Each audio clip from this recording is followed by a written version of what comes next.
यार भाई एक बात बता। हाँ पूछना।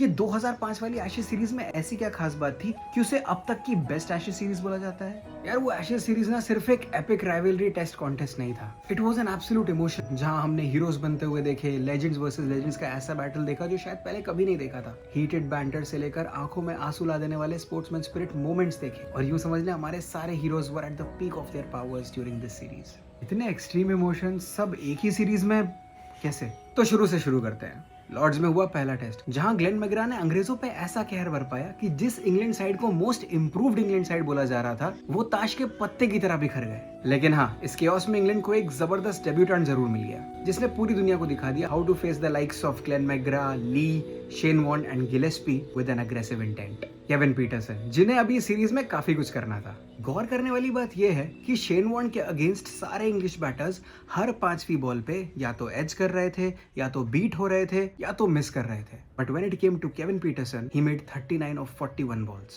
against Shane Warne. But the fact of the matter was Australia won that test by 239 runs भाई। ओ तेरी, इतना बड़ा डिफरेंस।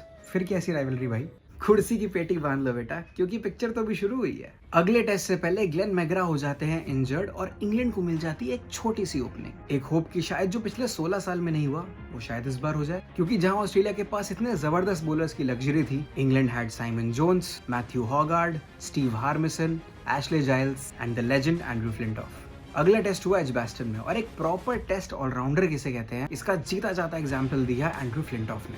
स्कोर कार्ड में ऑब्वियसली तुझे उनका कंट्रीब्यूशन दिख जाएगा, बट जो नहीं दिखेगा वो है वो epic spell to Ricky Ponting. Australia was chasing 282 और जस्टिन लैंगर फ्लिंटॉफ की ही दूसरी बॉल पे आउट हुए थे। What came next were the 5 most challenging deliveries of Ricky Ponting's career.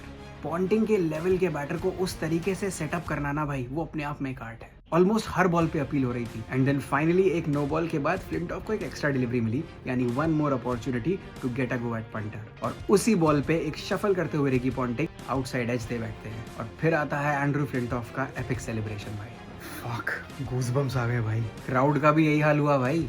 लेकिन अभी कुछ और भी एपिक होना था इस टेस्ट मैच में। फिर क्या हुआ? देखते ही देखते Australia got reduced to 175 for 8। England could smell victory from a distance, but तभी शेन वॉर्न और ब्रेट ली मिलकर के एक जबरदस्त पार्टनरशिप करते हैं, until Shane Warne gets unluckily dismissed by a hit wicket to Andrew Flintoff. भाई absolute cinema तो अब होगा बेटा। कैस्प्रोविच और ब्रेटली के बीच अब एक पार्टनरशिप होती है। ब्रेटली तो is almost batting like a proper batter. 43 runs भाई।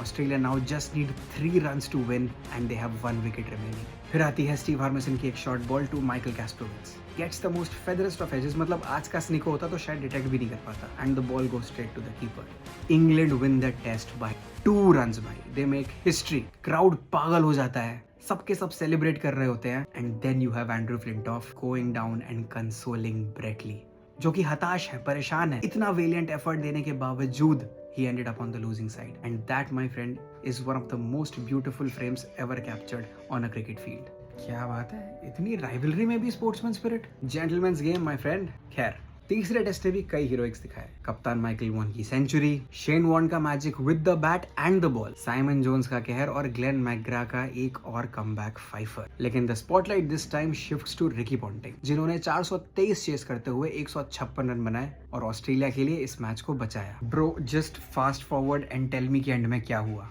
आई एम डाइंग हियर। अच्छा भाई, अगला टेस्ट नॉटिंघम में हुआ और फ्रेडी फ्लिंटॉफ का ऑलराउंड शो हुआ दोबारा। सेंचुरी भी, विकेट्स भी, साइमन जोन्स की ऐसी बॉलिंग कि Australia was forced to follow on. कलेश भी दबा के हुए क्योंकि Ponting got run out by a substitute fielder and he was seen hurling abuses to the England dressing room. England had to chase just 129 runs, and then after losing 7 wickets, they won their second test. They were now 2-1 up, and TV audiences भी अलग ही records तोड़ रही थी। 8 million viewers saw the end of this test match.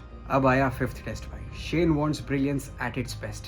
दोनों innings में 6 for। मतलब can you imagine, Flintoff got a 50 and a 5 again. Hayden Langer की century partnership. लेकिन England at the end were saved by a lot of rain and one of the most masterful innings bye Kevin Pietersen, जिसमें थे 15 चौके और wait for it 7 छक्के। भाई Brett Lee को तो इतना बुरी तरह मारा था ना कि क्या बता। That century at the Oval made him immortal in the eyes of cricket fans. And yes, England won the Ashes after 16 years and 42 days.